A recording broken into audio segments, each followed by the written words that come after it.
শক্তির মালিক, যোগ্যতার মালিক আল্লাহ। জোরে বলেন কে? আল্লাহ যদি যোগ্যতা দেন, এলেম দান করেন, তাহলেই কিছু বলতে পারবো। আল্লাহর হাবিব একদিন আলোচনা করতেছিলেন।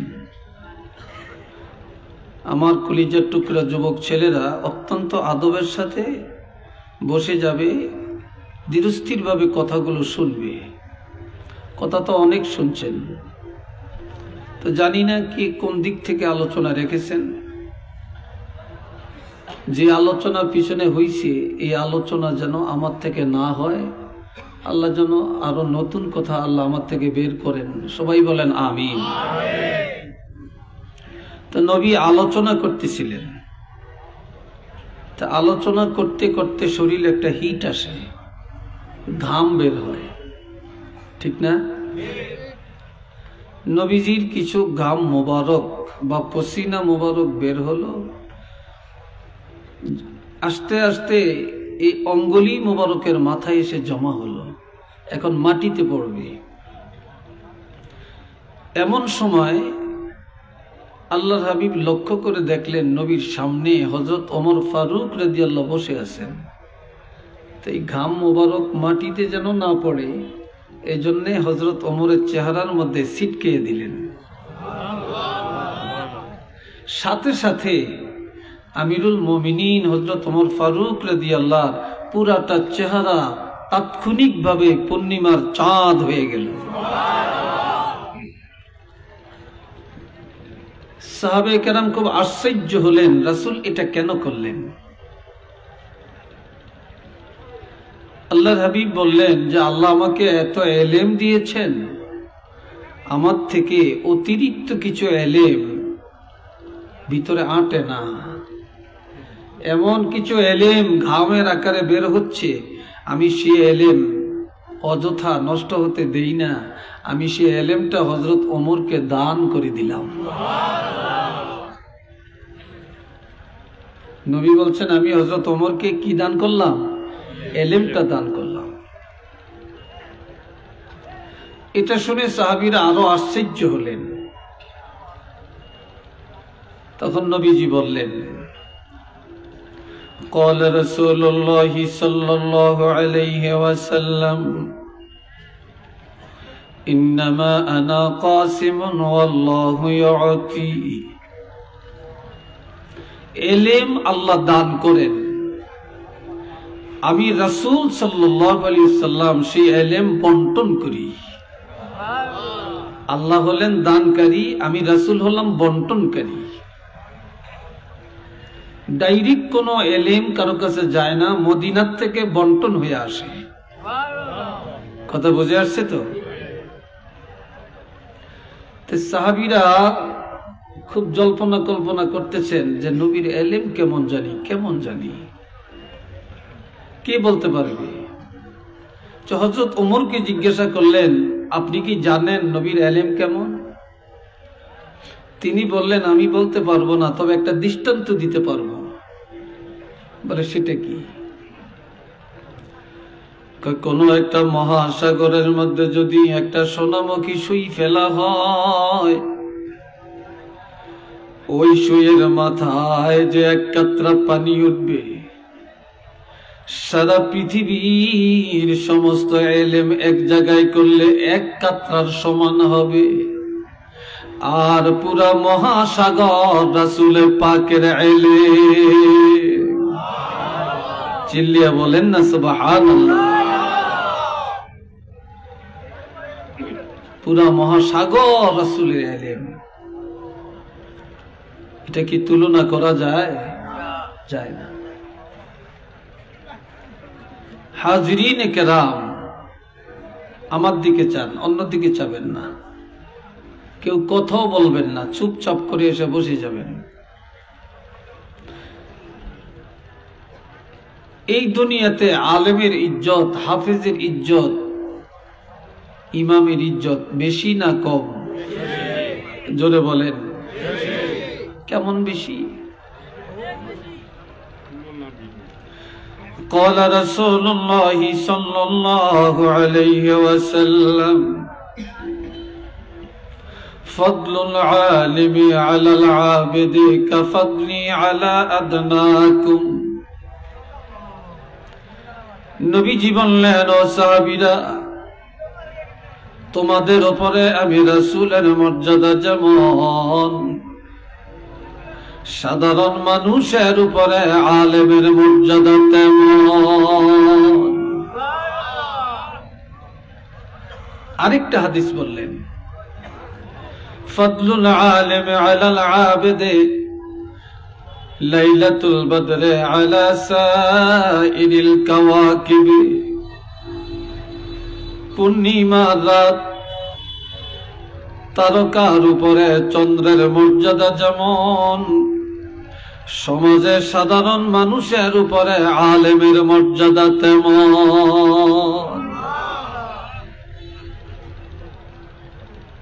খুব রাগ করছেন? আলেমের মর্যাদা শুনে খুব রাগ করছেন? হ্যাঁ না খুশি হয়েছেন? সবাই বলেন আলহামদুলিল্লাহ। আপনাদের এই রাস্তা দিয়া জগন্নাথপুরও মানুষ যায়, ঠিক কিনা? সেখান থেকে আবার গোয়ালা বাজারে যায়, মন্ত্রী মিনিস্টারও যায়, নেতারা যায়, চেয়ারম্যান মেম্বাররা যায়, ডিসিএসপিও যায়।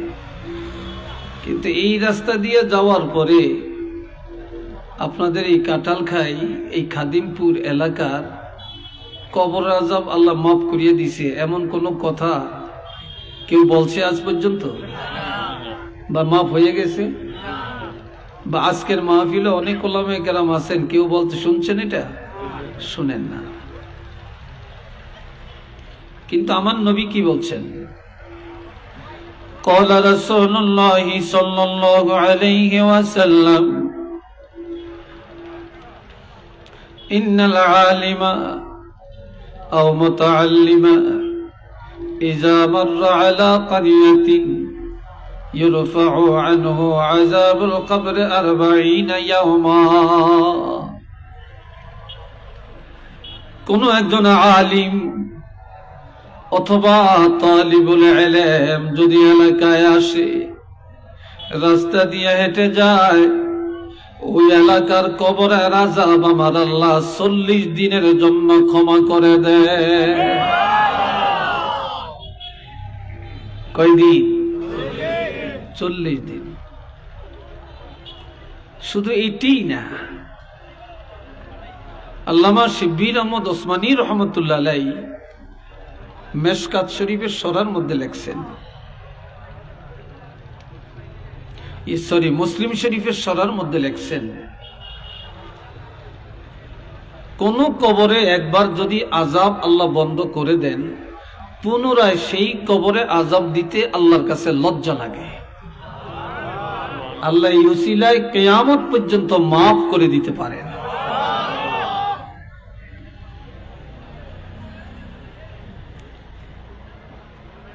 আল্লাহ কেন? আমার আল্লাহ বলেন, ইন্নামা ইয়াখশাল্লাহা মিন ইবাদিহিল উলামা ওয়া ইযা খাতাবাহুমুল জাহিলুনা ক্বালু সালামা। এটা আরেক আয়াত, দুই জায়গা থেকে পড়ছি। এই দুনিয়াতে আল্লাহর বান্দার অভাব নাই, ইমানদার মুসলমানের অভাব নাই। সবাই বলি আমরা আল্লাহকে ভয় করি, সবাই বলি আমরা নামাজ পড়ি, সবাই বলি আমরা রোজা রাখি, সবাই বলি আমরা ইবাদত করি।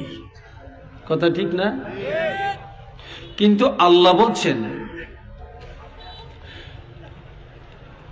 আমার বান্দাদের মধ্যে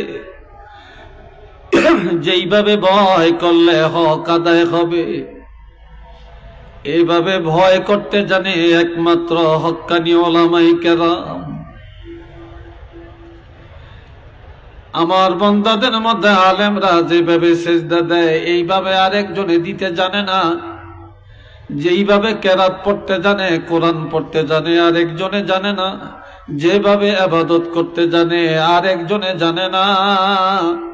কাজে আমি আল্লাহকে ভয় করার মতো ভয় করতে পারে উলামায়ে কেরাম। আরেকটা কারণ, وَإِذَا خَاطَبَهُمُ الْجَاهِلُونَ قَالُوا سَلَامًا। এই দুনিয়ায় যে যখনই বিপদে পড়ে আলেমের কাছে যে দোয়া চায়, পানি পড়া দেন, মাথাটা দিয়ে দেন, একটু ফু দিয়ে দেন, একটু গাওটা মুছে দেন, কথা ঠিক কিনা? এটা তো একটা তর্জ আছে না? আবার পিছনে যায়া সুদখোরের সমালোচনা নাই, ঘুষখোরের সমালোচনা নাই, বাটপারের সমালোচনা নাই, সিটারের সমালোচনা নাই, হারামখোরের সমালোচনা নাই, যত সমালোচনা বেশি হুজুরকে সমালোচনা। আবার সমাজে যে ভালো মানুষ, এইটা দুশ্মনের অভাব নেই। কিন্তু আমার আল্লাহ বলেন, আলেমদেরকে একদল মানুষে গালি দেয়, কিন্তু আলেমরা কোনোদিন গালি দেয় না। আলেমদের সমালোচনা করে, আলেমরা সমালোচনা করে না। বরং আলেমরা যখন মুনাজাত করে, দোয়া করে, তখন নিজের জন্য একা দোয়া করে না। যারা আলেমের বিরুদ্ধে চলছে, যারা জুলুম করেছে, সকলের জন্যই হেদায়েতের দোয়া করে, শান্তির দোয়া করে, রহমতের দোয়া করে, নাজাতের দোয়া করে। এই জন্য আমার আল্লাহ আলেমের মর্যাদা বাড়াইয়া দিয়েছে। চিল্লিয়ে কোন মারহাবা। আরেকবার বলেন আলহামদুলিল্লাহ।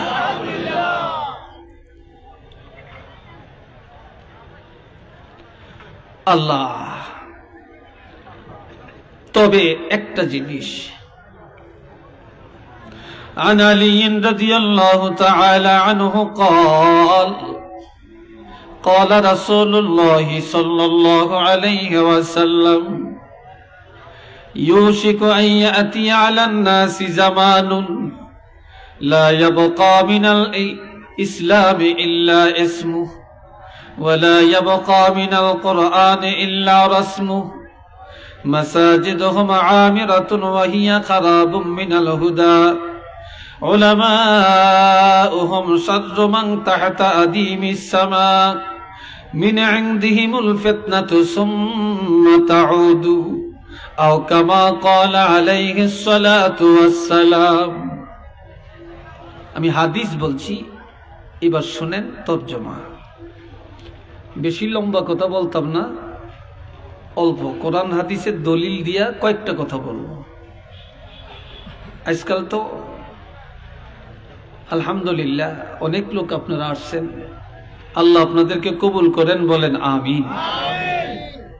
হযরত আলী রাদিয়াল্লাহু থেকে হাদিস, আল্লাহর হাবিব ইরশাদ করেন, খুব দ্রুত একটা সময় তোমাদের কাছে চলে আসছে,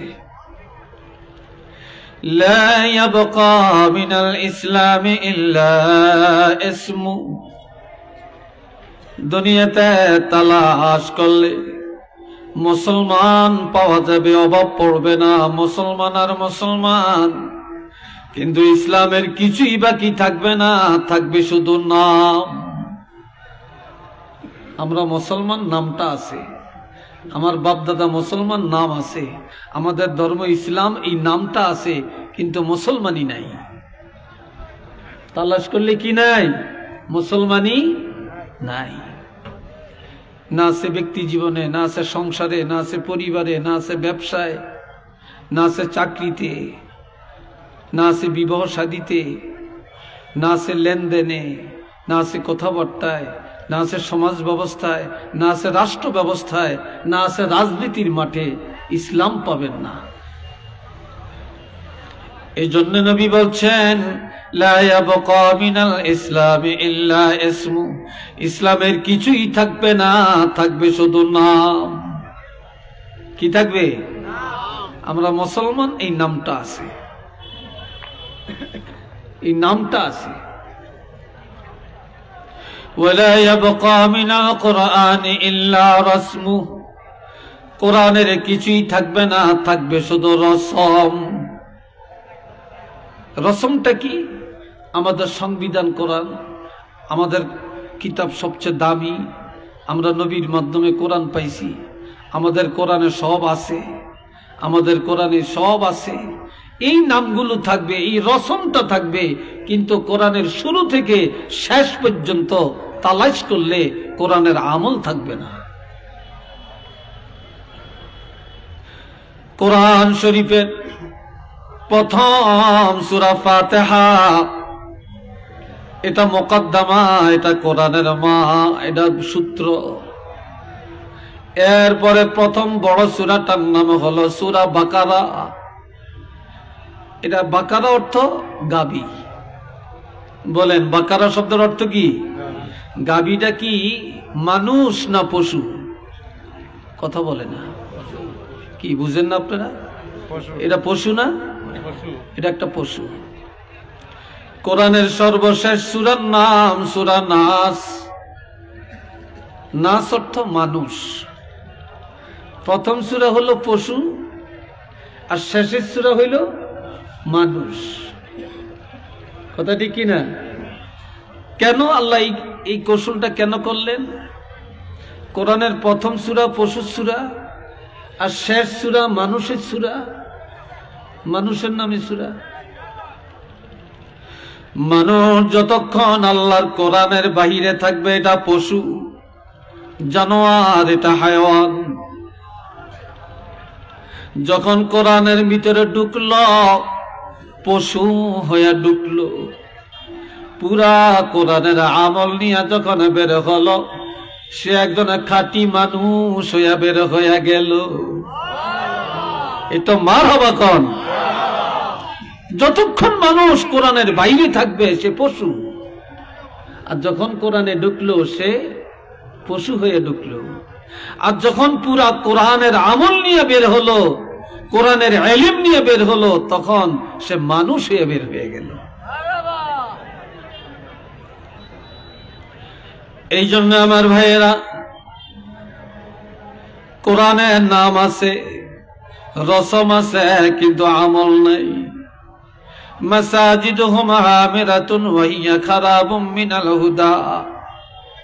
দুনিয়াতে বর্তমানে মসজিদ কম না বেশি? চিল্লিয়া বলেন। আরো 1 বছর পরে কত জানি পাই আল্লাহ জানে।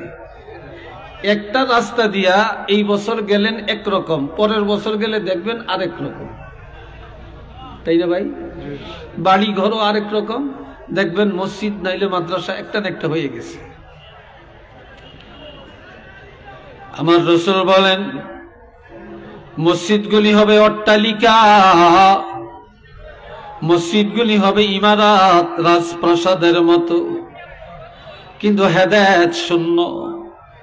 মুসল্লির আমল পাওয়া যাবে না, মুসল্লি পাকা হবে না, ভালো নামাজি পাওয়া যাবে না, কিন্তু ভালো মসজিদ পাওয়া যাবে। ঠিক কিনা? মসজিদের নাম নিলি তো এখন টাইলস, ঝাড়বাতি, এসি মেসি, অজুখানা, ওয়াশরুম, কত কিছু।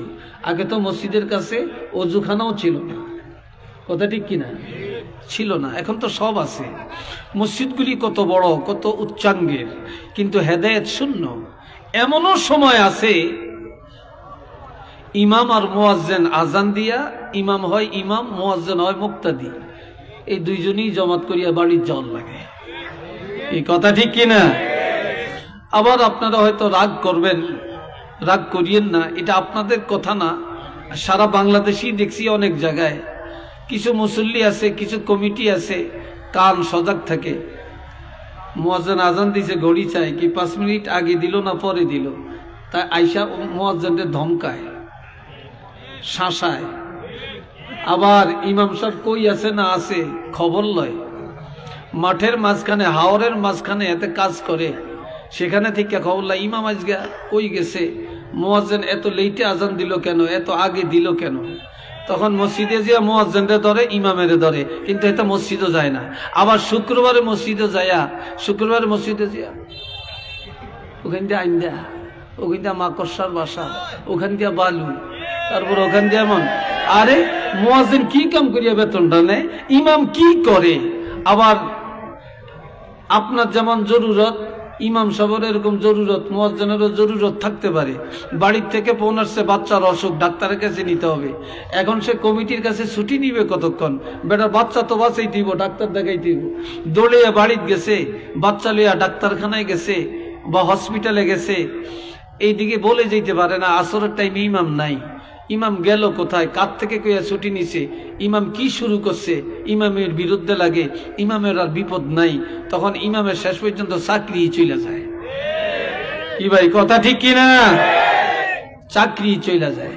আবার কি করে ইমাম সাহেব, মাশাআল্লাহ, আমরা তো এখন টাকার পিছনে দৌড়াই। ইমামেরও টাকা লাগে না, মুয়াজ্জিনেরও লাগে না, হুজুরেরও লাগে না। আল্লাহেরা তো দাওয়াত খায়, কোরআন খতম করে, ওই মিলাদ পড়ে, বিয়া পড়ায়, এগো টাকা টাকা। খিরে ভাই কথা ঠিক কিনা? যদি কয় বেতনটা বাড়িয়ে দেন না, কয় হুজুর টাকা দিয়ে কি আরে, হুজুর টাকা দিয়ে কি করে? একজন ডাক্তার দৈনিক লক্ষ লক্ষ টাকা কামাই করে, কেউ বলে না এত টাকা দিয়া কি করে। একজন ইঞ্জিনিয়ার কোটি কোটি টাকা কামাই করে, কেউ বলে না এত টাকা দিয়া কি করে। একজন নেতা কোটি কোটি টাকার মালিক, কেউ বলে না এত টাকা দিয়া কি করে। হুজুরের যদি বলে বেতনটা বাড়াইয়া দেন, বলে হুজুর এত টাকা দিয়া কি করে। কি ভাই কথাটা কি না বলে? আমার কথাটা কি অসন্তুষ্ট হচ্ছেন আপনারা? সমাজে এটা চলছে কিনা? কিন্তু মসজিদ হাইফাই, মাশাআল্লাহ মাশাআল্লাহ। আবার এক মসজিদে ইমাম যত রাখে টিকে না, কয়দিন পরে যাই গিয়া বিদায় করিয়া দেয়।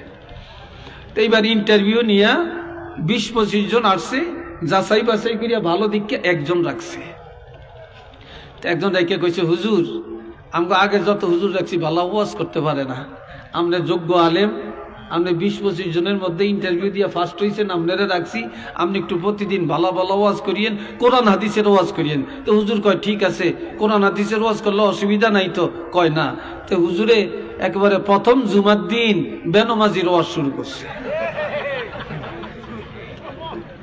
যেরকম কার ওয়াজ শুরু করছে? বেনমাজির।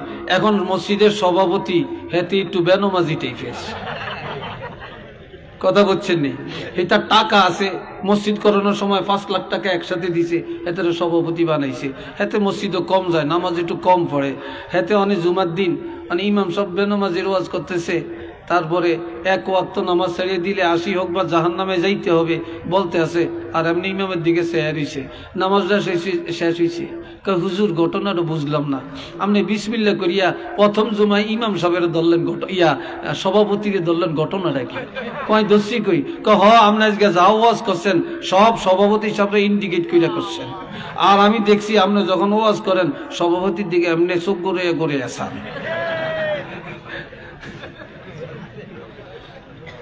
বেটা হরসিনি বিপদ, এই ওয়াজ আর করিয়েন টরিয়েন না। তে পরে জুমায় ধরছে সুদের ওয়াজ। জোরে বলেন কিসের ওয়াজ? এই জোরে কন, সুদ করে আসেনি সমাজে? আরো জোরে বলেন আছে? এগো ঠেলা বেশি, এগো ঠেলা বেশি, এগো কথার ঠেলা বেশি, বাহাদুরির ঠেলা বেশি। হেদের পিছনে মানুষের অভাব নেই, কথা ঠিক কিনা? যেটার টাকা নেই হিতের পিছনে কেউ নেই, যেটার টাকা আছে হিতের পিছনে মাশাআল্লাহ হাগল নিয়েও আছে।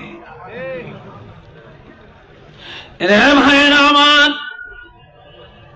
সুদের ওয়াজ করেন, ওয়াজ শেষ হয়ে গেল। এবার সেক্রেটারি সাহেব কয়, হুজুর বুঝলাম না। কয় কি? কয় প্রথম জুমায় দললেন সভাপতিরে, আজকে দ্বিতীয় জুমায় দললেন আমারে। আমরা ধরলাম কই?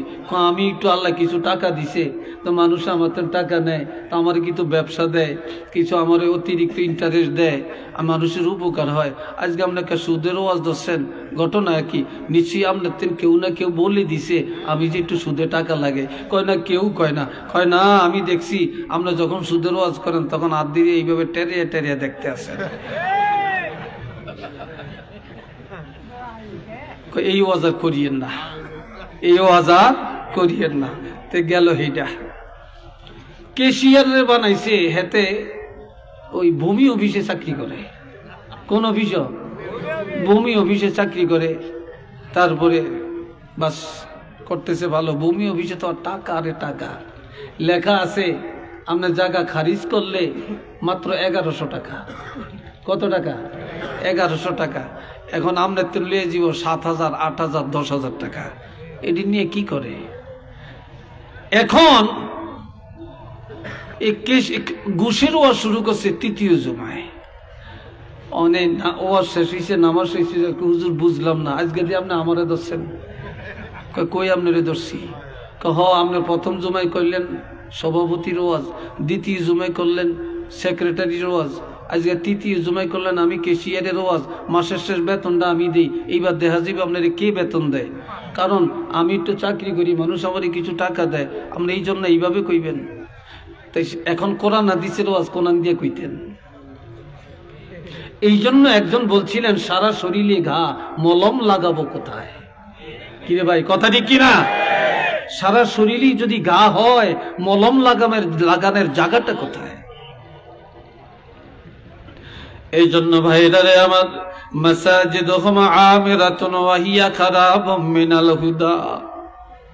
মসজিদগুলি অট্টালিকা, কিন্তু হেদায়েত শূন্য, বেনমাজি ভরপুর হয়ে যাবে। মসজিদ যেই পরিমাণে বাড়বে, মুসল্লি সেই পরিমাণে বাড়বে না। যদিও নামাজ আদায় করে, আল্লাহর জন্য নামাজ আদায় করে না। এরপরে এতক্ষণ বলছি আপনার করতে একটু কেমন কেমন লাগছে? এইবার যেটা কইয়াম এটা আঙ্গ কথা, আন্নগ না। উলামাউহুম শাররু মান তাহতা আদিমিস সামা। এই দুনিয়ায় আসমানের নিচে সবচেয়ে নিকৃষ্ট হবে উলামায়ে কেরাম। একটু নাউজুবিল্লাহ কোন না। আপনারা আমগো কথা না কইছি, আপনারা নাউজুবিল্লাহ কইতে গিয়ে আপনাকে কষ্ট হয়? একটু জোরে কোন নাউজুবিল্লাহ। আমার রাসূল বলছেন হাদিস সহিহ যে উলামায়ে কেরাম সবচেয়ে নিকৃষ্ট হবে এই আসমানের নিচে। কেন? মিন ইনদিহিমুল ফিতনা, আলেমদের থেকে ফিতনা বের হবে। সুম্মা তাউদু, এই ফিতনার মধ্যে আলেমরা জড়াইয়া পড়বে, আলেমরা জড়াইয়া পড়বে। সমাজের মধ্যে ডক্টরের অভাব নাই, শায়েখের অভাব নাই, মুফতি সাহেবের অভাব নাই, পীর মাশায়েখের অভাব নাই, আর ফিতনার অভাব নাই। কথা ঠিক কিনা? ফিতনার অভাব আছে, ফিতনারও অভাব নাই। একটু চিল্লিয়া কর নাউজুবিল্লাহ। এই হুজুরে কয় একরকম ফিতনা, ওই হুজুরে কয় আরেক রকম। কেউ কই এখানে বাঁধেন, কেউ কই এখানে বাঁধেন, কেউ কই ছাড়িয়ে দেন, কেউ কই এতটু ফাঁক করে দাঁড়ান, কেউ কই এতটু ফাঁক করে দাঁড়ান, কেউ কই আমিন কে মসজিদ ফাটে আলাম, কেউ কই সুপু সুপে কন। কোন মিজে এই কথা ঠিক কিনা? কোন দিকে যাবেন বলেন? আবার কেউ বলে নবী হায়াতুন নবী না, আমরা বলি নবী হায়াতুন নবী। আমরা সুন্নি মুসলমান, আমরা আমাদের আকীদা এবং এটা হাদিসও আছে নবী হায়াতুন নবী। আমরা জানি নবীর আব্বা আম্মা ঈমানদার, নবীর আব্বা আম্মা জান্নাতি। আবার একদলে কয় নবীর আব্বা আম্মা কাফের, নবীর আব্বা আম্মা জাহান্নামী। একটু নাউজুবিল্লাহ বলেন না রে ভাই। এখন যাবো কোন দিকে বলেন? আপনারা কোন দিকে যাবেন? কি কথা ঠিক কিনা? আপনারা কোন দিকে যাবেন? জীবনভর তারাবি নামাজ পড়ছি 20 রাকাত, এখন একদল উজাইছে কয় 8 রাকাত। কি কথা ঠিক কিনা বলেন? এখন এই জন্য আর মাদ্রাসায় পড়ে না, কিতাব জানে না। কিছু আমার কলেজের ছাত্র, কিছু স্কুলে পড়ে এমন, কিছু মূর্খ মাঠে কাজ করে এমন। তারা ওই তাদের কথাকে ফলো করে, ইউটিউব দেখে দেখে, ফেসবুক দেখে দেখে, ইন্টারনেট দেখে দেখে, গুগল সার্চ করে, প্লে স্টোর ইয়া করে সার্চ করে তারা এগুলো বের করে। আর তারা কি বলে? কয় আমরা সহি হাদিস আমল করি। তাহলে আল্লামা সাহেব কাবলা সহি হাদিস বুঝতেন না, কারামত আলী জৈনপুরি সহি হাদিস জানতেন না, ইমাম আবু হানিফা সহি হাদিস জানতেন না, শশিনার ওলি আল্লাহ সহি হাদিস জানতেন না, বর্তমান যুগের যে আমাদের মসলকের ওলামায়ে কেরাম এরা সহি হাদিস জানতেন না। ওই সব কমবক্ত আর বদবক্ত আর সিটার মার্কা আলেম তারা বলে সহি হাদিস। কি কথা কি না বলেন? এই ফিতনা, এই ফিতনায় এখন আমাদের এই অবস্থা। কোন দিকে যাবেন, কোন দিকে যাবেন? এখন সর্বশেষ কথা যে দুনিয়া সব একদিক চলে যাবে, যাক, কিন্তু ঈমান আর আকীদা ঠিক রাখতে হবে।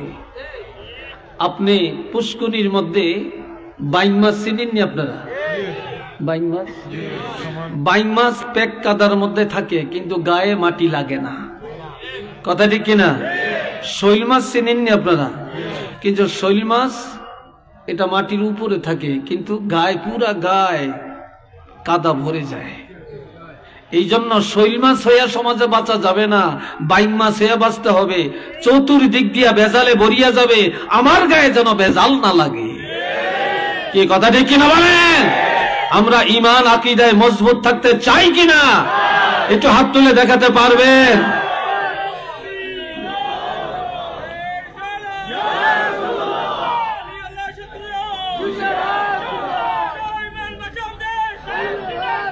আল্লাহ কবুল করেন, আল্লাহ কবুল করেন। সবাই বলেন আমিন।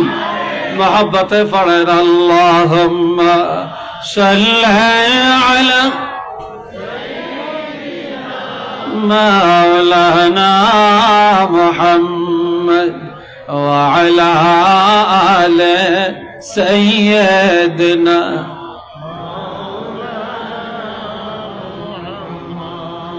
এইবার একটা হাদিস বলবো, এই হাদিসটা বলে আজকের আলোচনা শেষ করব। শুধু হাদিসটা দিয়া। এই দুনিয়াতে দল অভাব নাই, অনেক দল, কথা ঠিক কিনা? কিন্তু কিয়ামতের ময়দানে দল কয়টা? না, 3টা দল। জোরে বলেন কয়টা দল? এই যুবকরা জোরে বলো কয়টা দল? আমি যা বলবো সবটা, প্রত্যেকটা কথার পিছনে দলিল থাকবে এবং আই ক্যান চ্যালেঞ্জ ইনশাল্লাহ। আপনারা খুব গভীরভাবে গিরা দিয়া রাখবেন অন্তরের মধ্যে। 3 দল মানুষ। আমরা কোন দলের মধ্যে আছি দলটা নির্ণয় করবেন। সূরা ওয়াকিয়ার মধ্যে আল্লাহ বলছেন, সূরা ওয়াকিয়া, আসহাবুল ইয়ামিন মা আসহাবুল ইয়ামিন ওয়া আসহাবুশ শিমাল মা আসহাবুশ শিমাল والسابقون السابقون أولئك المقربون। এই 3 দল এই আয়াতের মধ্যে। এই যে আমরা বসছি আমাদের উপরে চাঁদ, এটা কি বলেন আপনারা? এটারে চান্দোয়া বলছে, এটা উপরে আছে, এটা চাঁদনি, ঠিক না? কিয়ামতের ময়দানে এরকম কোন যাত্রী চাউনি আছে? গাছের ছায়া? কোন শ্বশুর বাড়ি? আরাম করার কোন জায়গা আছে? নাই। সেদিন আল্লাহ পাকের আরশে আজিম ছাড়া কোন ছায়া নাই। আরশে আজিমের ডাইন পাশে থাকবে একটা দল, মা আসহাবুল ইয়ামিন। আমার আল্লাহ বলেন তারা হবে ভাগ্যবান। আরশে আজিমের ডান পাশে জান্নাত, সেখান থেকে তারা জান্নাতে যাবে। কি কারণ? আল ওয়াজনু ইয়াউমাইযিনিল হক। সেদিন প্রত্যেকটা মানুষের আমলনামা পাল্লায় ওজন করা হবে, এটা সত্য। সেদিন যাদের নেক আমল বেশি হবে গুনাহ কম হবে, আরশে আজিমের ডাইন পাশে তারা দাঁড়াতে পারবে। একটু চিল্লিয়া বলেন না সুবহানাল্লাহ।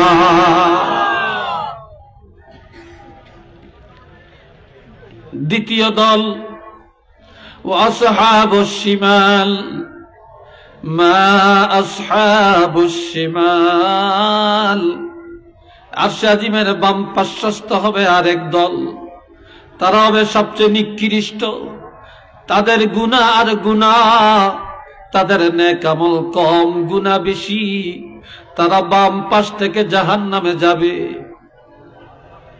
কিভাবে যাবে? وسيق الذين كفروا إلى جهنم زمرا, কাফের মুশরিক ইহুদি নাসারারা দলে দলে কাতারে কাতারে জাহান্নামে যাবে। জাহান্নামের কাছে গেলে দরজা অটোমেটিক খুলে যাবে আর তারা জাহান্নামে ঢুকে পড়বে। একটু নাউজুবিল্লাহ কর না, জাহান্নামে ঢুকে যাবে। এমনকি তখন জাহান্নামের দরজায় যখন যাবে, জাহান্নামের ফেরেশতারা দাঁড়িয়ে বলবে দাঁড়াও দাঁড়াও, তুমি জাহান্নামে কেন আসছো বলো। আলাম ইয়াতিকুম রাসূলুম মিনকুম ইয়াতলুনা আলাইকুম আয়াতি রাব্বিকুম ওয়া ইউনজিরুনাকুম লিকাআ ইয়াউমিকুম হাযা। কেন জাহান্নামে আসলা? জাহান্নামী কেন হইলা? তোমাদের কাছে কি কোনো আলেম যায় না, কোন নবী যায় না, কোন রসুল যায় না, কোরআনের দাওয়াত যায় না, ইসলামের দাওয়াত যায় না, আলেমরা কি ওয়াজ করে না? তখন কি বলবে?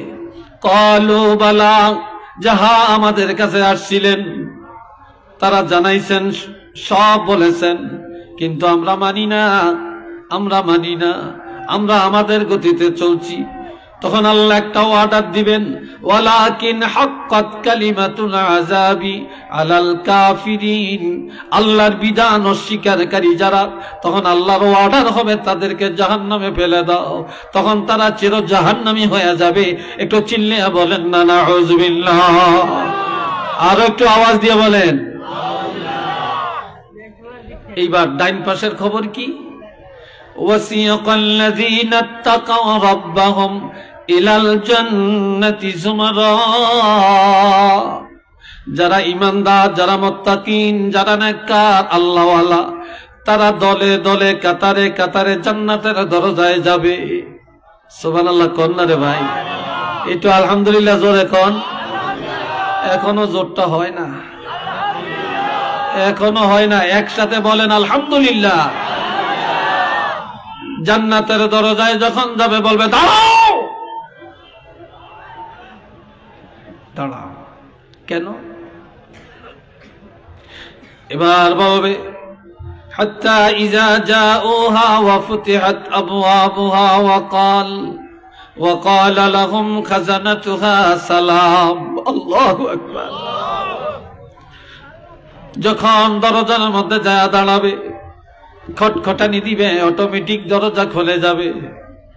তখন তাদেরকে বলবে, জান্নাতীদেরকে জান্নাতে ঢোকার সময় জান্নাতের ফেরেশতারা বলবে তোমাদের উপর সালাম, তোমাদের উপর সালাম, তোমাদের উপর সালাম, তোমাদের জন্য শান্তির ব্যবস্থা দিবে।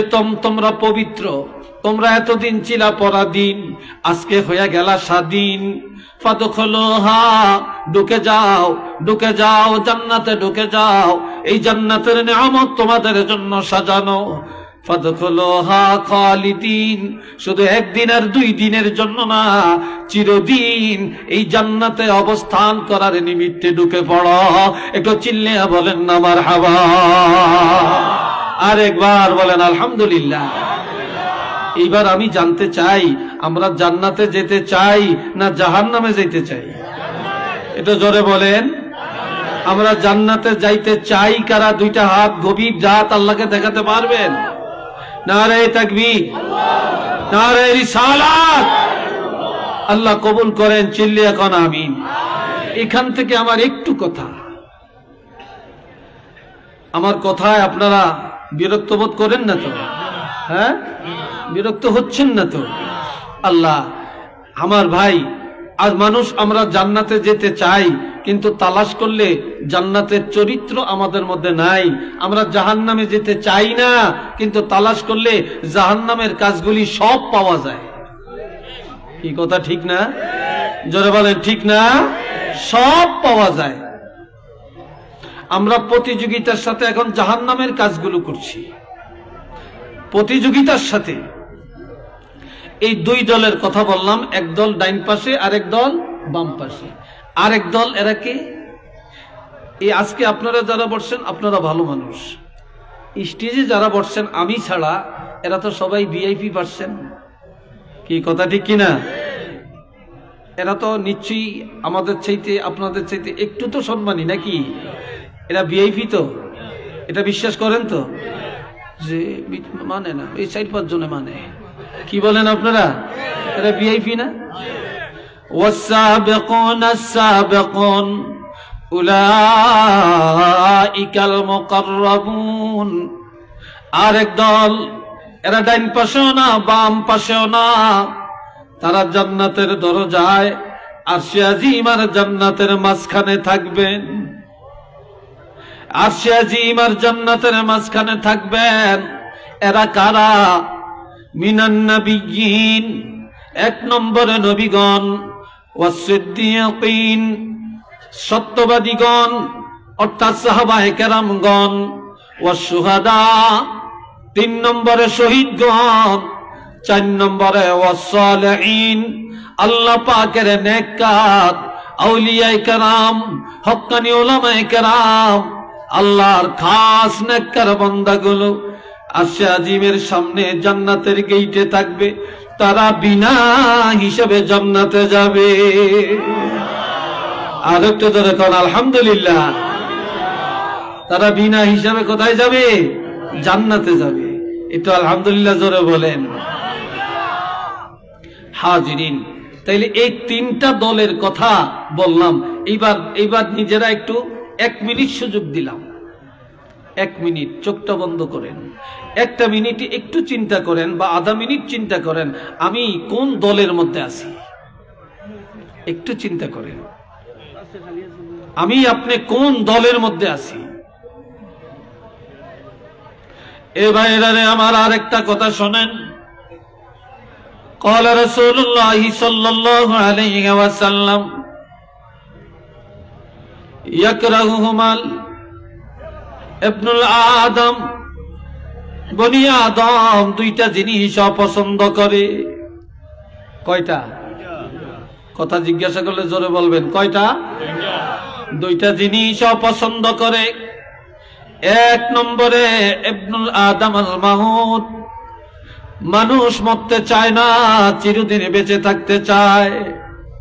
বাঁচার জন্য বাড়ি বিক্রি করে, চিকিৎসার জন্য জমিন বিক্রি করে, চিকিৎসার জন্য সোনা বিক্রি করে, চিকিৎসার জন্য মানুষের থেকে টাকা ঋণ নেয়, বিদেশ যায়, মাদ্রাজ যায়, সিঙ্গাপুর যায়।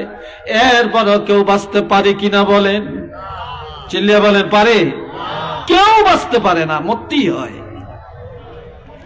অথচ আল মাউতু খায়রুন, আল মাউতু খায়রুন, মৃত্যুটা অতি উত্তম, লিল মুমিনে, ঈমানদারের জন্য।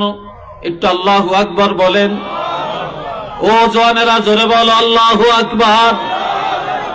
আমরা যারা ঈমানদার, ঈমানদারের জন্য মৃত্যুটা অতি উত্তম। কিসের থেকে?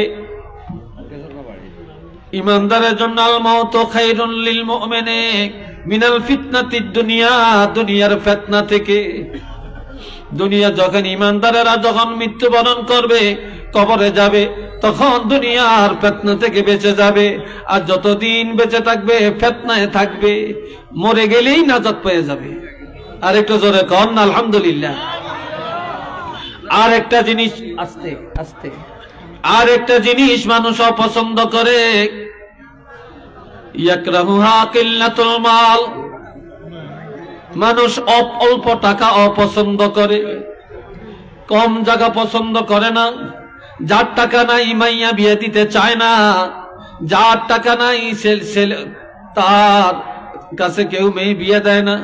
যার টাকা নাই তার মেয়ে কেউ বিয়ে করতে চায় না, যার টাকা নাই আত্মীয় করতে চায় না, যার টাকা নাই তারে মেম্বার বানায় না, যার টাকা নাই চেয়ারম্যান বানায় না, নির্বাচনে দাঁড়াইলে কেউ লাইক করে না, যার টাকা নাই বাড়িতে গরু কারিয়ে মেজদানি খাওয়ায়, দাওয়াতটাও পায় না। কথা ঠিক কিনা? টাকা নাই, ভ্যালু নেই। অথচ আমার নবী বলছেন কিল্লাতুল মাল কিল্লাতুল হিসাব, যাদের টাকা কম কিয়ামতের ময়দানে তাদের হিসাব কম। কথা ঠিক কিনা? যাদের টাকা কম কিয়ামতের ময়দানে তাদের হিসাব কম, আর যাদের অর্থ বেশি কিয়ামতের ময়দানে এই হিসাব দেওয়ার জন্য কাঠগড়ায় দাঁড়িয়ে থাকা লাগবে। কথা বুঝে আসছে? কাঠগড়ায় দাঁড়িয়ে থাকা লাগবে।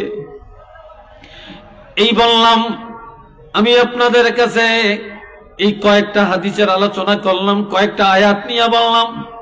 এবার সর্বশেষ একটা সুসংবাদের হাদিস দিয়া শেষ করবো ইনশাআল্লাহ। বলেন না ইনশাআল্লাহ? সবাই মহব্বতে পড়েন সাল্লাল্লাহ।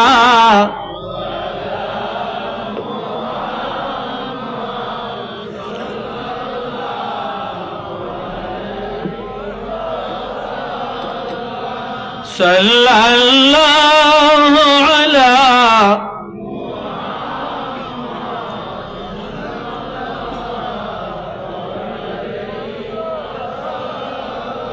জোরে জোরে সাল্লাল্লাহ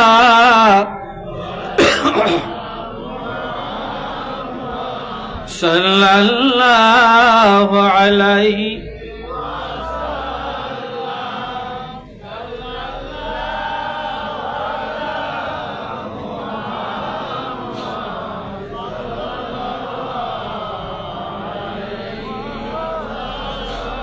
मोहब्बत बनी अल्हम्दुलिल्लाह। आरेकबार बनी अल्हम्दुलिल्लाह। আমরা তো সবাই জান্নাতে যাইতে চাই, কি কর? 60টা কাজ বলবো, 60টা আমল, খুব বেশি না, মাত্র 4টা। কয়টা? জোরে বলেন কয়টা? ক্বালা রাসূলুল্লাহি সাল্লাল্লাহু আলাইহি ওয়াসাল্লাম সল্লু খামসাকুম ওয়াসুমু শাহরাকুম ওয়াদ্দু যাকাত আমওয়ালিকুম ওয়াতিউ আমরিকুম তাদখুলু জান্নাত রাব্বিকুম আও কামা ক্বালা আলাইহিস সালাতু ওয়াসসালাম। আমার রাসূল ইরশাদ ফরমান, ইমানদারেরা 5 ওয়াক্ত নামাজ নিয়মিত আদায় করো।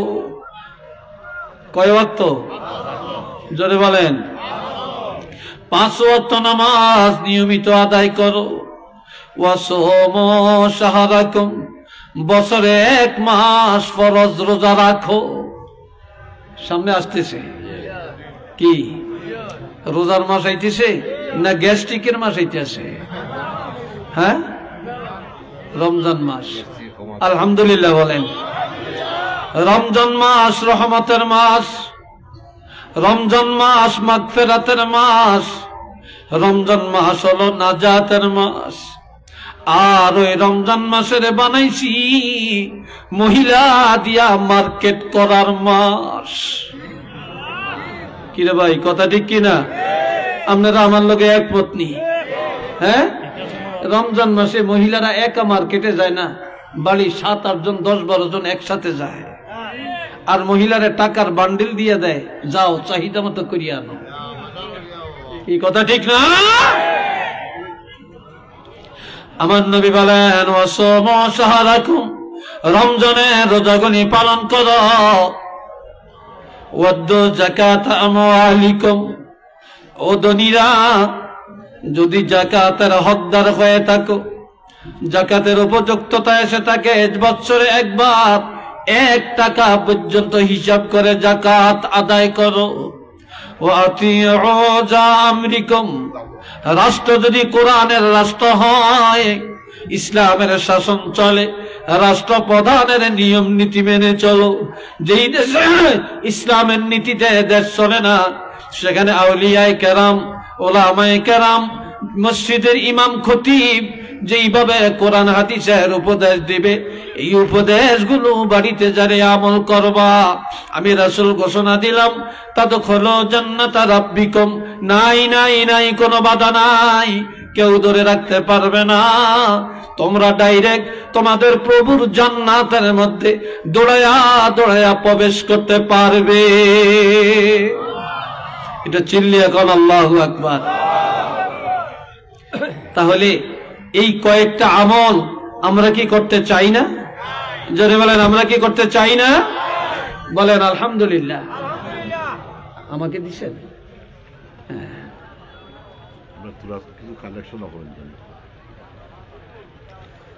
এ ভাইরা, এইবার আমার কলিজার টুকরা যুবক অনেক বেশি, যুবকদের জন্য এবার 3টা হাদিস বলবো।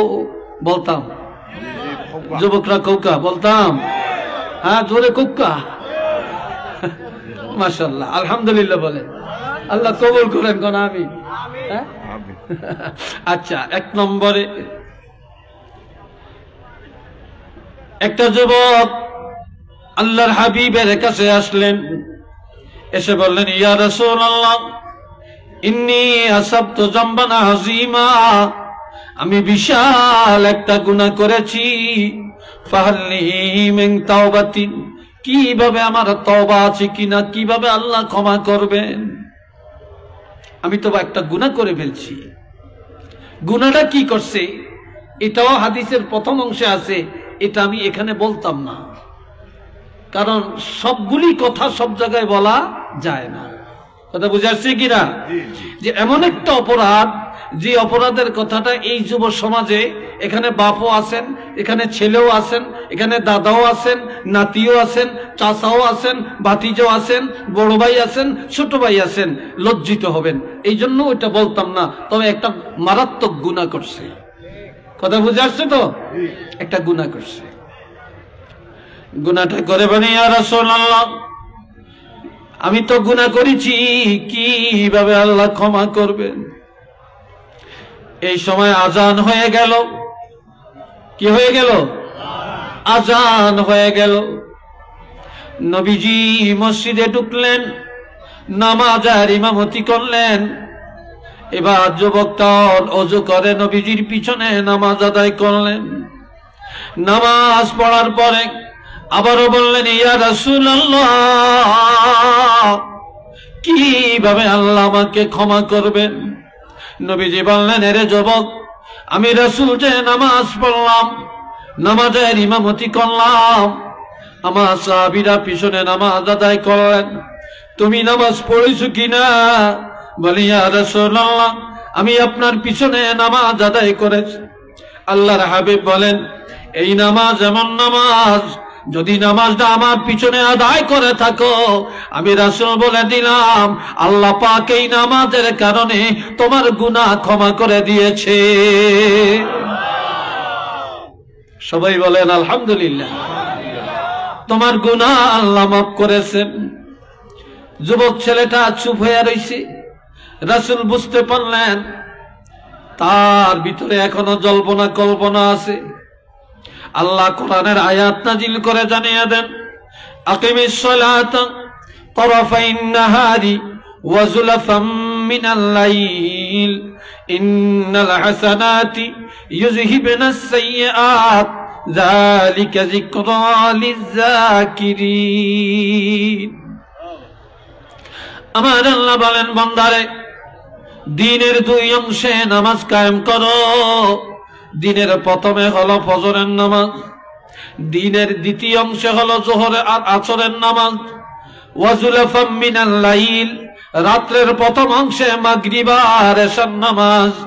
এই 5 ওয়াক্ত নামাজ যখন আদায় করবা, ইন্নাল হাসানাত, এই 5 ওয়াক্ত নামাজে যেই সওয়াব, যেই নেক আমল হবে, ইউযহিবুনাস সাইয়্যাত, এই নামাজের কারণে নামাজের আমলের গুনাহ খাতাগুলো দূর হয়ে যাবে।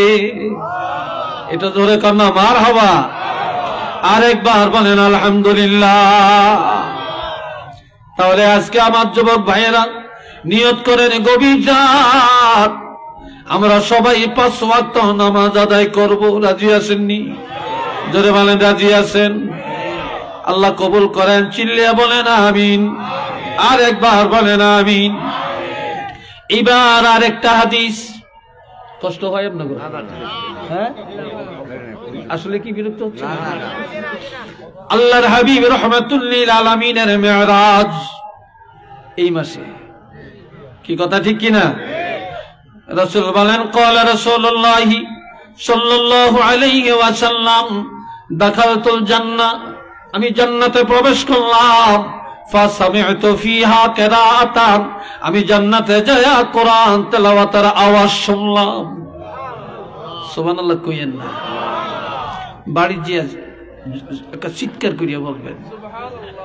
একার বেগম টেগম বেকে মিলিয়া চিৎকার করিয়া কইেন, কি করবে এটা সবাই বলেন না সুবহানাল্লাহ। কোরআন তেলাওয়াতের আওয়াজ শুনলাম। ফাকুলতু মান হিয়া, নবী বললেন আমি জিবরিল আমিন এবং রহমতের ফেরেশতাদেরকে জিজ্ঞাসা করলাম কার কোরআন তেলাওয়াতের আওয়াজ? ক্বালু হারিসা ইবনে নুমান। জিবরিল আমিন জবাব দেন ইয়া রাসূলুল্লাহ, হযরত নুমানের বেটা হারিসা রাদিয়াল্লাহর কোরআন তেলাওয়াতের আওয়াজ শোনা যায়। জান্নাতে কোরআন তেলাওয়াতের আওয়াজ শোনা যায়।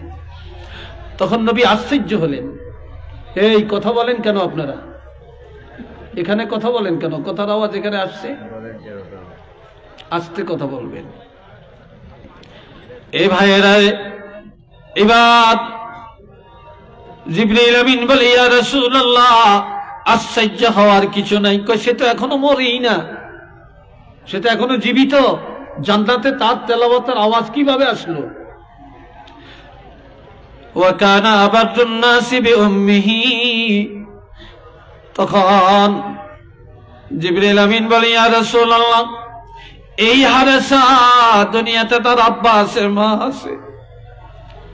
দুনিয়াতে কোনদিন মা বাবার অন্তরে ব্যথা দেয় না, তবে হারিসা সবচাইতে বেশি তার মায়ের সাথে সদাচরণ করে।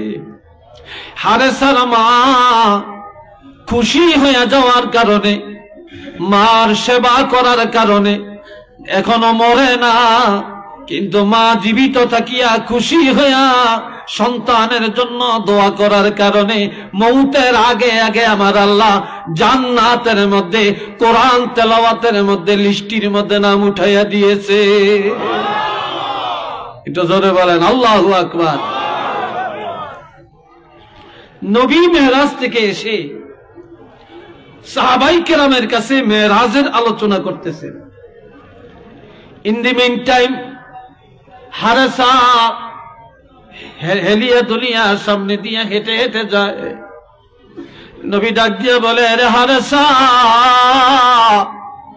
জান্নাতে শুনলাম তুমি কোরআন তেলাওয়াত করো, কখন তুমি জান্নাত থেকে আসছো? সাহাবারা আশ্চর্য বোধ করলেন, রাসূল এটা কি বলেন? তখন আল্লাহর হাবিব একটা কথা 3 বার বলেছেন, কাযালিকুমুল বিররু, কাযালিকুমুল বিররু, কাযালিকুমুল বিররু। সৎ কাজের পুরস্কার এটাই হয়ে থাকে, সৎ কাজের পুরস্কার এমনই হয়ে থাকে, সৎ কাজের পুরস্কার এমনই হয়ে থাকে।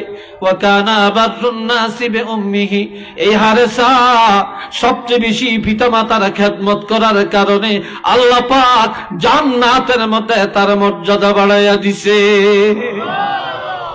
তাহলে আজকে আসেন, আমরা কি এই আমলটা, এই হাদিসের গুরুত্ব আমরা কি দিতে চাই? আরো জোরে বলেন, দিতে চাই। একটু আল্লাহ 2 হাত তুলে দেখাতে পারবেন?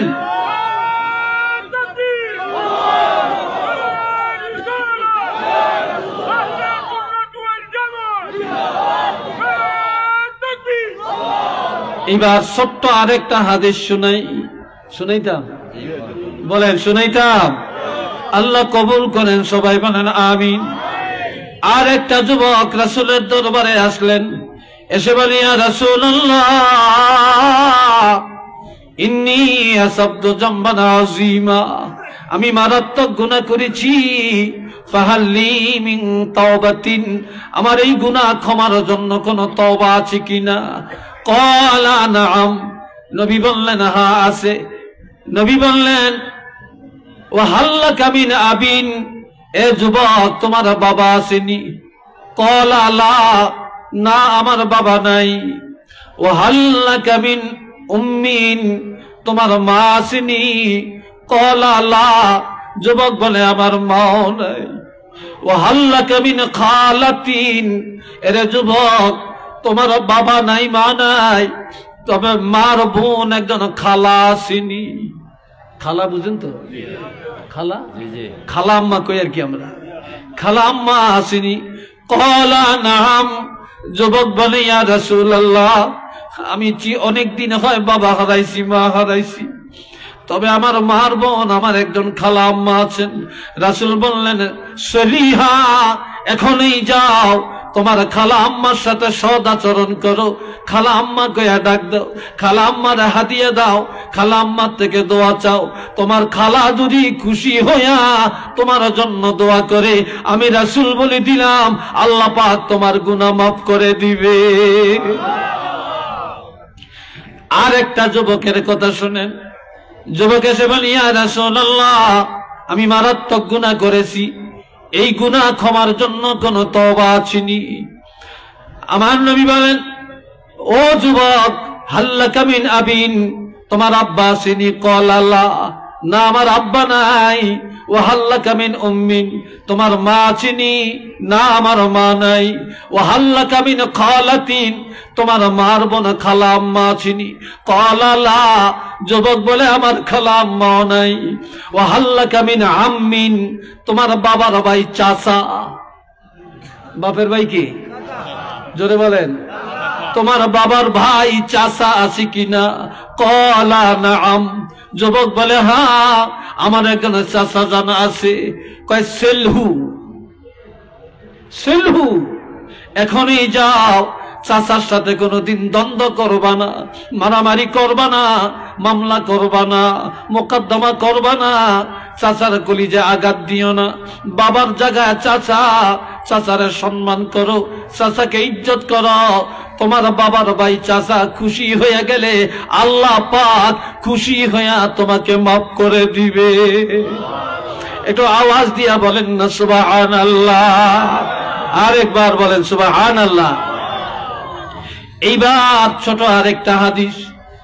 অনেকের আব্বা নাই আম্মা নাই। ও যুবক ভাইয়েরা, আমার রাসূল বলেন ইযা জাআহু রাজুলুম মিন বানি সালমাতা ফাকালা ইয়া রাসূলুল্লাহ হাল বাকিয়া মিন বাদরি আবাওয়াইয়া শাইউন আবাদুহুমা বিহি বা'দা মাউতিহিমা? ক্বালা নাআম, আস-সালাতু আলাইহিমা ওয়াল ইস্তিগফারু লাহুমা ওয়া ইনফাযু আহদিহিমা মিন বা'দিহিমা ওয়া সিলাতুর রাহিমিল্লাতী লা তুসালু ইল্লা বিহিমা ওয়া ইকরামু সাদিকিহিমা আও কামা ক্বালা আলাইহিস সালাতু ওয়াস সালাম। আল্লাহ, বনি সালমা গোত্র বিশাল একটা গোত্র। ওই গোত্র থেকে একটা যুবক ছেলে আসছে। ওই যুবক আসিয়া কেঁদে কেঁদে বলে ইয়া রাসূলুল্লাহ,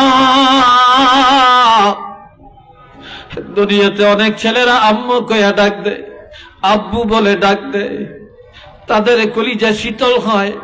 আর আমি শিশুকালে মা বাপ হারাইছি, আমি বাপ কইয়া ডাকতে পারি না, মা বলে ডাকতে পারি না, আমার ঘরে গেলে শান্তি লাগে না। তবে আমার বাবা মা কবরে, যদি আজ আমার বাবা মা থাকতেন আমি খেদমত করতাম, আব্বা আম্মা বলে ডাকতাম। ইয়া রাসূলুল্লাহ, আমার আব্বা আম্মা তো অন্ধকার কবরে শুয়ে ঘুমায়, নবী গো আপনি আমাকে জানিয়ে দেন তাদের মৃত্যুর পরে খেদমত করার কোন রাস্তা বাকি আছে কিনা? আমার মা নাই বাপ নাই, মনে চায় একটু খেদমত করব, কোন রাস্তা বাকি আছিনি? ক্বালা নাআম, নবীজি বললেন হে যুবক তোমার মা নাই বাপ নাই, কিন্তু খেদমতের দরজা আল্লাহ বন্ধ করে না রে।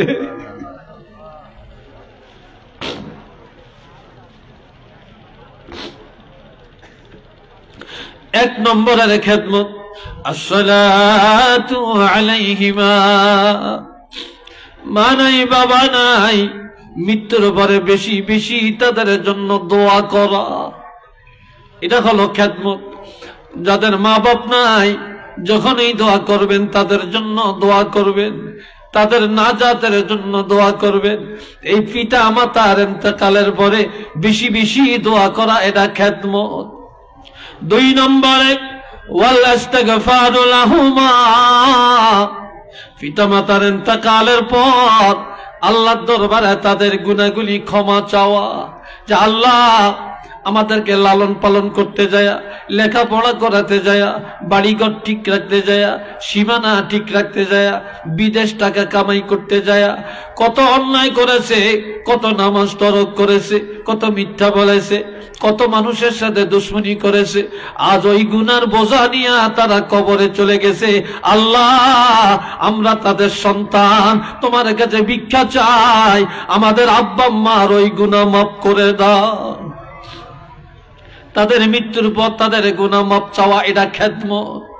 3 নম্বরে ওয়া ইনফাযু আহদিহিমা মিন বা'দিহিমা, মৃত্যুর পর তাদের ওসিয়ত পূর্ণ করা, তারা ঋণ থাকলে আদায় করে দেওয়া, ওসিয়ত করে গেলে ওসিয়ত পূর্ণ করা, এটা খেদমত। 4 নম্বর ওয়াসিলাতুর রাহিমিল্লাতী লা তুসালু ইল্লা বিহিমা, তাদের ইন্তেকালের পর তাদের রেখে যাওয়া আত্মীয় স্বজনের সাথে সৎ আচরণ করা। বাবার রেখে যাওয়া আত্মীয়, বাবার ভাই চাচা, তারপরে ফুফি, মামা, খালা, তারপরে বোন বাগিনা, এরা হলো বাবার রেখে যাওয়া আত্মীয়। মার রেখে যাওয়ার আত্মীয় খালা, মামা, খালাতো বোন, মামাতো ভাই, খালাতো ভাই, এরা মার রেখে যাওয়া আত্মীয়। এই মা বাবার আত্মীয়ের সাথে সৎ আচরণ করা এবং তাদের সাথে কোনোদিনই ছিন্ন সম্পর্ক ছিন্ন না করা, এটা হলো তাদের মৃত্যুর পরে খেদমত। 5 নম্বরে ওয়া ইকরামু সাদিকিহিমা, মা বাবার বন্ধু বান্ধব যারা, তাদের সমবয়সের মুরব্বী যারা, তাদেরকে ইজ্জত করা, সম্মান করা, এই 5টা দায়িত্ব যারা পালন করবে, তাদের পিতামাতা না থাকলেও তাদের আমলের মধ্যে পিতামাতার খেদমতের সওয়াব লেখা হয়ে যাবে। এটা আওয়াজ দিয়া কন্যা সুবহানাল্লাহ। আল্লাহ আল্লাহ আমাদেরকে কবুল করেন, সবাই বলেন আমিন। আর একবার বলেন আমিন। এই হাদিসগুলো আমি একটার পর একটা কয়েকটা হাদিস আজকে আপনাদের মাঝে বললাম, এগুলা ইনশাল্লাহ আমরা আমল করব, তো বলেন আল্লাহ। এই ওয়াজ সার্থক হবে, তারপরে এই খরচ সার্থক হবে যদি আমরা কথাগুলি আমল করি। আল্লাহ কবুল করেন, সবাই বলেন আমিন। আর একটু জোরে সোরে বলেন আমিন। মুনাজাত কিছুক্ষণের মধ্যে হবে। এই জায়গায় অনেক ভাই আছেন। মাদ্রাসা লাগে বড় একটা কালেকশন আপনি আবার লাগে রাখি দিছি, যে আপনি আইলে এটারে ছাড়াইবেন 50,000 টাকা। এখন লন্ডনে মহিলা তাই না, তাই অসুস্থ বুধবারে লন্ডনে যাইবা গিয়ে, তখন আমি আপনি বললে আপনার হলো তাই কালেকশন দিয়ে দিতে, তাই না একটু আমরা সেকেন্ড আপনার মাধ্যমে টাকা পাইতাম আগে। তার নাম হইল গিয়া কইয়া দিলেন নামটা, কালেকশন শুরু করার সময় আপনি কইবেন নাকি বলেন। তার নাম হইল গিয়া আমরা খাদিমপুরের বিন্যাখান দিয়ে কি বাড়ি, খাদিমপুরের বকুল মিয়ার আম্মা, ওনারা কই দিলে ওষুধ আসা যায় গেল। আলহামদুলিল্লাহ, সবাই বলেন আলহামদুলিল্লাহ। আমি 10 মিনিট সময় আপনাদের থেকে নিতে চাই। আসলে আমি তো যত বক্তা আজকে দাওয়াত দিচ্ছেন সবার মধ্যে মনে আমি জোয়ান, কি বলেন, আমি জোয়ান না? তাইলে সব বুড়িয়া হুজুর করে আগে দিয়ে সারিয়ে দিচ্ছেন, কারো উপর কোনো বার্ডেন নেই। আমি জোয়ান দেখে আমার উপরে চাপ, হ্যাঁ আমার উপরে চাপ কিনলে রাখছেন, এটা আমার জন্য কেন রাখছেন? হায় রে, তো বুঝা গেল ব্যাকে মনে করছাই যুবক। হ্যাঁ আপনার কাছে আল্লাহ কবুল করুক। আর একটু জোরে কোন আমিন। আমার ভাই এখানে এই যে কাটালখাই খাদিমপুর, কাটালখাই খাদিমপুর, এটা কি মাদ্রাসা? হাফিজিয়া দাখিল মাদ্রাসা। এটা 10ম শ্রেণীর পরীক্ষা হয়, এখানে দাখিল পরীক্ষা হয়। মাশাআল্লাহ। এই মাদ্রাসার যিনি এই পরিচালক ছিলেন বাদেশ্বরের হুজুর, খেয়াল আসেনি? হুজুর আসেনি এখন, কই গেছে? হুজুর এন্তেকাল করছেন। ওনার জানাজায় আমি গেছি, আমি ওনার জানাজায় আসছিলাম। আমি যখন উনি ইন্তেকাল করছেন তখন খবর পাইয়া আমি ওনার জানাজায় আসছি। ভাদেশ্বর হাফিজিয়া মাদ্রাসা মাঠে ওনার জানাজা হয়েছে, ওই জানাজা আমিও ছিলাম। আমার সাথে খুব আন্তরিক ভালোবাসা ছিল, অনেক কষ্ট এই মাদ্রাসার জন্য করে গেছেন উনি। আল্লাহ যেন ওনাকে জান্নাতের উচ্চ মাকাম দান করেন, সবাই বলি আমিন। এই এলাকাবাসী মাদ্রাসার জন্য অনেক করেন, বিশেষ করে অনেক প্রবাসীরা মাদ্রাসা অনেক দান করেন। এমপিও তো এখনো হয় না, এমপিওভুক্ত হয় না তো। এমপিওভুক্ত যেখানে হয় না সেখানে তো অনেক খরচ, অনেক টাকা লাগে। তো যাই হোক, মাদ্রাসার জন্য আমি একটু আপনাদের কাছে হাত পাতবো। আমি মুসাফির, এখানে দেওয়ার মতো অনেক আছেন, আর যারা আছেন মাঠে বা চতুর্দিকে দাঁড়ানো, আপনারা সবাই সহযোগিতা করবেন। তবে শুনেন, সহযোগিতা অনেকভাবে হয়। একটা হলো টাকা দিয়া হয়, আরেকটা হলো বুদ্ধি পরামর্শ দিয়া হয়, আরেকটা হলো এই শ্রম দিয়া হয়, আরেকটা হলো এই যে আপনারা বসে রয়েছেন এই বসার দ্বারা হয়। আল্লাহ কবুল করুক না আমিন। কেউ 1000 টাকা দিবে, কেউ লাখ টাকা দিবে, কেউ 10 টাকা দিবে। যে 10 টাকা দিল তারও ভ্যালু কোনো অংশে কম না। কি বলেন? কম না, কোনো অংশেই কম না। তা আপনারা অন্তত 10 টাকা হলেও, যাদের অনেক টাকা নেই তারপরও শরিক হবেন, কেউ বঞ্চিত হবেন না। কারণ এটা সদকায়ে জারিয়া। এগুলো সব বন্ধ করেন, আপনারা সব বন্ধ করেন, এটা বন্ধ করেন, সব বন্ধ করেন। আপনারা যেটা নেই এটি আবার ছাড়িয়ে দিবেন। আচ্ছা জি, আমার ভাই